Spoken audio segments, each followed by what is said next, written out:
Hey everybody, welcome back to another Warno news roundup. After skipping 1 week, we're finally getting our first real preview into the LAN milestone. At least I've been told it's pronounced LAN. Technically, we got another review which showcased a triple strike map that is arriving with the milestone. I've showcased this just this week, I believe, or maybe the week before. I don't remember honestly. And yeah, first, before we get into the actual, units and whatnot, and haha, huge and very funny meme. Uh, they talk about some other stuff. So they somewhat addressed. I don't want to quite call it a fallout or a shitstorm or something, but the mood that is taken over in some parts of the community. Let's put it that way. There's been people very vocal about the inclusion of the K50, and some people very vocal about the lack of 84s and Humvees for the current US divisions. For again, I have no real horse in this race, and you know, I'm by no means even the slightest authority on these matters, so my opinion on that is kind of irrelevant. But I just find it. I'm not sure if that's really the right way to go. It's a very delicate matter, but we kind of ask you to keep it calm, cool, and collected. Blah blah blah blah blah, and we want to make it realistic, authentic, and fun to play, but realistic, authentic, and then they just go ahead and continue with, third armor will still not get more 84 zombies, but we can get it with this division. And that's been sort of known already. If you've been following on the official Eugen Discord, it really seems like third armor specifically is not getting any more 84s or Humvees. And they have already mentioned that the 82nd or the Airborne division is gonna be like full of 84s and Humvees. But multiple people were just not satisfied with that. So they double down. Again, I have no horse in this race. At the end of the day, I don't care if they get more 84s or Humvees. I want the decks to feel different and play different. However this is achieved, I don't care much as long as it's fun and reasonable to me. So yeah, I have no real horse in this race. If you want to read the history, knock yourself out. I don't care. That's a dragon, right? And is that an M72? Whatever. Bringing new weaponry to the Americans. I mean, 84 Humvees aren't really new. Neither are these jeeps, so I don't know what's new. Although I think that's more about the historical thing here. Having replaced or starting to replace all the laws and stuff with 84s. Yada yada yada. Now let's actually get into the meat. 82nd Airborne Division will have plenty of 84s and Humvee variants of command, similar to what we had in Wargame. Transport, which we had in Wargame. Seems like the Transport does not have a MG, since the recon one was specifically mentioned to have an MG, so okay. Just like the HMV that Japan has in Wargame. Recon with Mark 19 grenade launcher. We also had, although currently grenade launchers are pretty horrible, unless they've recently changed. I have to admit I haven't tried the UAC with the AGS since the recent patch, so it might actually be pretty good, but it's been absolutely horrible before. So 2 HGM carrier we also know, and the Avenger. The Avenger this time around actually gonna get its 50 cal modeled, which it didn't in Wargame. And yada yada yada, technically not in TO&E. I always forget what this stands for, but honestly I don't care. But accelerated development, yada yada yada. In war weapons, what else are they gonna get? Well, Sheridans, as you can see. Incredibly lightly armored tanks, 152 millimeter. I don't know if you want to call it gun, kind of almost like a howitzer, really. Infantry support, hopefully. Currently, tank guns aren't. They're just weird. Let me put it that way. I don't want to say they're bad, not by any means. I feel like they're kind of unpredictable in how they, how much damage they really deal. It might just be me having to get used to it and coming from Wargame. And I get a Shalala 80 gem missile. 80 GM, not 80 GM missile. Not the strongest in Wargame. And I'm not sure how much stronger it will be here, given that most missiles. Let's see. What is this classified as? Anti-tank. Excuse me? Oh, there you go. Most missiles have similar or even worse, for the most part, performance. The Kokon had 20 AP in Wargame. Conquer's also had 20 in Wargame. Totu had 25 in Wargame, so that's fine. Hot 1 actually had 20. No, it did have 22 in Wargame. Totu had 25. This is all the same. But then we have stuff like. Where's the oh, there's the name bar. You can't see it on the left, but I was searching for the thing. We have Milan 2, which is 24 in Wargame. Milan 1, which is 17 in Wargame.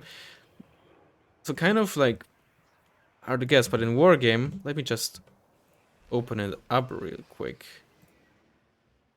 The Shailelas, I believe, there were both versions in the game.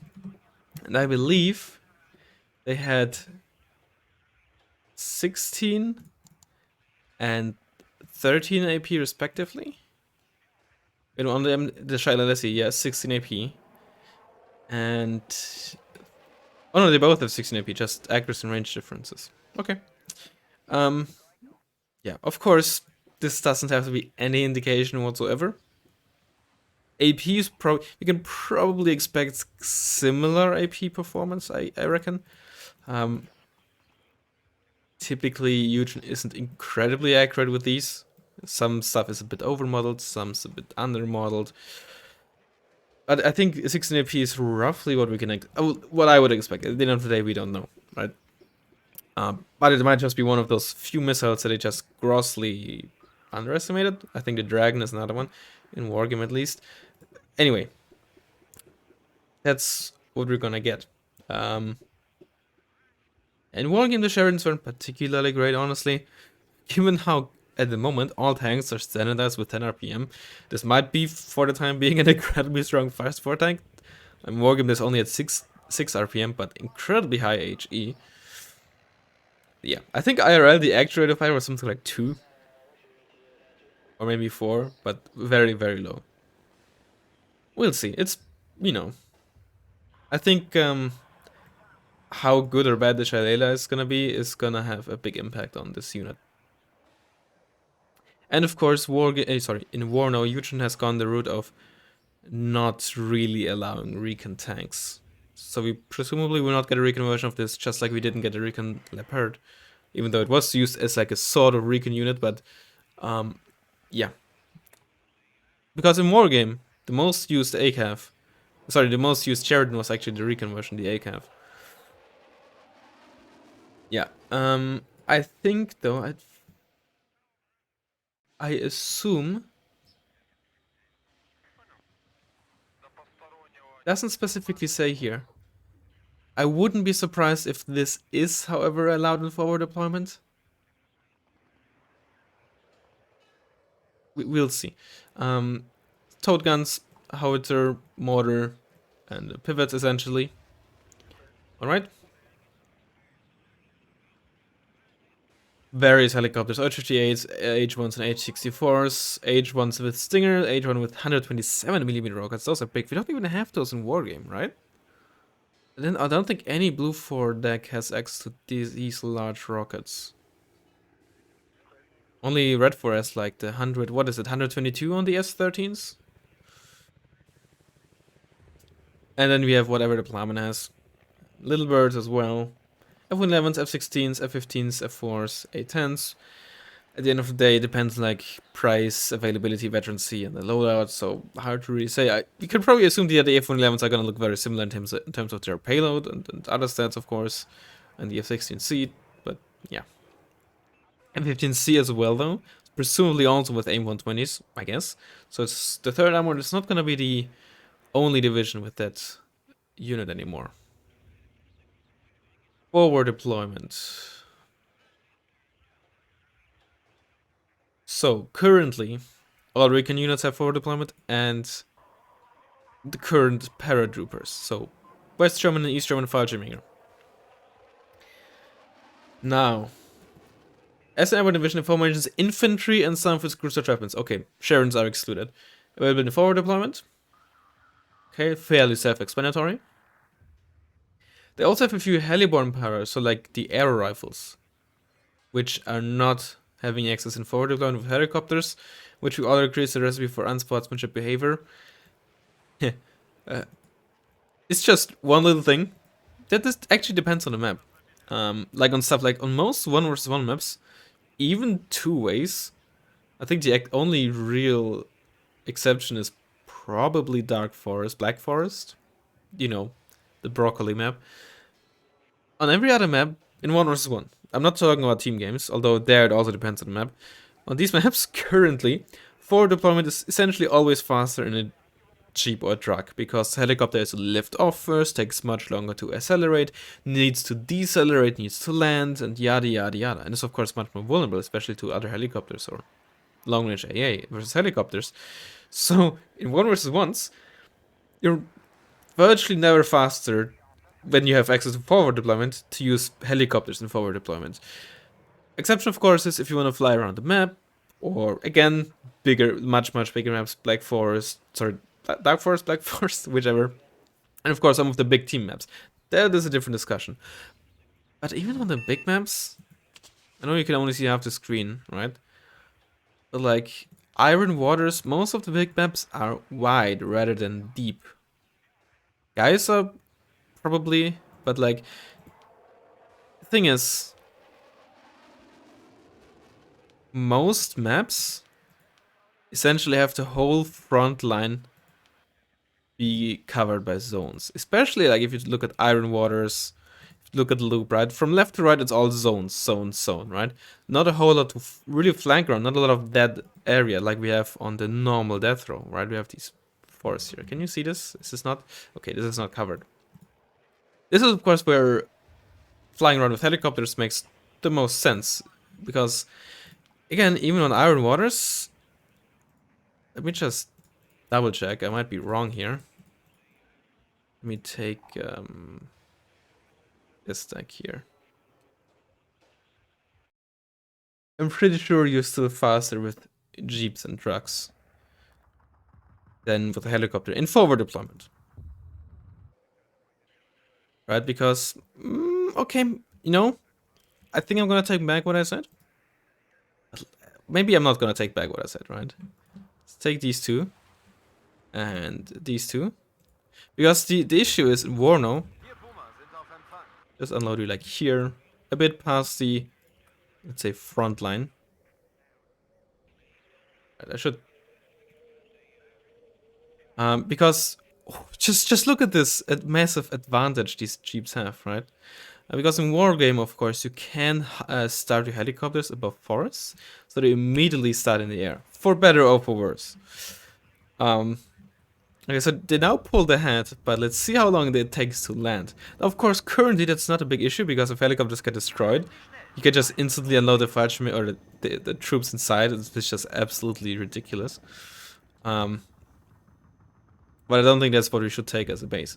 And the other issue is, of course, now this, especially this one, not so much because it's still a lot of force, but this, if there's AA coming down here, immediately potentially in danger, right? Now, currently we don't have stuff like AMAX 10s, so if we had AMAX 10s, that would be the exact counter for Fallschirmjäger, because the looks right now is just not very consistent. But for a bigger map like this, they are on par, it seems like. Because, why are you still not on? I told you to unload at that position, did I not? These were on par, and here the M8 was a bit faster.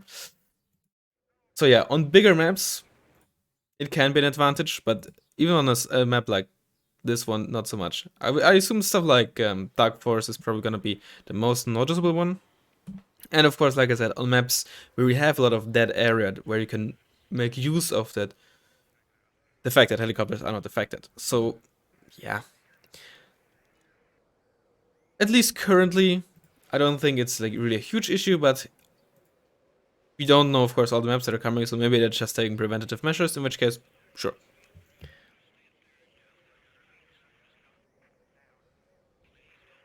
All units that can forward deploy will be identified by a parachute symbol in their labels. That's good to know, because currently we don't have that. Right now you just have to know the unit. I like recon units at its deployment only advantage, obviously. I have to say, I don't want to go on around about forward deployment, but I feel like another thing, if you want to really give, paratroopers and such a special trait or something, why not like not have them be affected by the countdown timer when you buy units, right? When you buy a unit, you have like to wait a few seconds for it to spawn. Why not give, instead of forward deployment, these units the ability to just be spawned instantly? I don't know. Just throwing out ideas here. Please, this is important. Please note that due to recent feedback with the previous milestone, recon units forward deployment has been reduced. With the Yujin, you never know, because English isn't their first language. For now, I'm gonna assume it's gonna reduce, right? So they still can forward deploy, just not as much. But it might, at the same time, simply mean they can't forward deploy anymore. I assume it's actually reduced, but you never know. Because it says here, okay, well, leaving only Paras units to deploy as far away as Recon could before. Now, I would have preferred if they just took away forward deployment for heavy hitting infantry or Bradleys and kept it for very lightly armed stuff like infantry squads with MGs and air assault rifles only, or helicopters. But at the end of the day, we'll see. We'll see how it turns out. Maybe it's just perfectly fine the way they did it now, or... Now, this is honestly something that I'm surprised by. Not sure if I'm a fan of this, but for final judgment, I of course wait until I've played with it. They're also gonna get a 194th Armored Brigade attached to the deck, giving them M1 IPs, if you wanna take the wargame term. Up armored M1 Abrams with the M105mm gun. So essentially, you're presumably gonna get this tank with this armor. So more armor on the M1 Abrams. And M1 Abrams with more armor is essentially, I expect, what this is gonna turn out as. Yeah. As well as an M113s, M109s, yeah. I don't know. That kind of, I feel, to an extent, defeats the point of being an airborne division.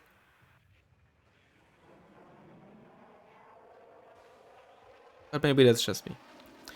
I really wish that instead of doing stuff like this, they gave us the option what kind of brigade you want to attach. But I guess we'll see. Anyway, that's basically all. Blah, blah, blah, blah, blah. They didn't really say anything what to expect next week, so... next week is gonna be most likely a dev blog about the Red Force Airborne Division. So until then, hope you enjoyed it, and I'll hopefully see you next time. Bye bye.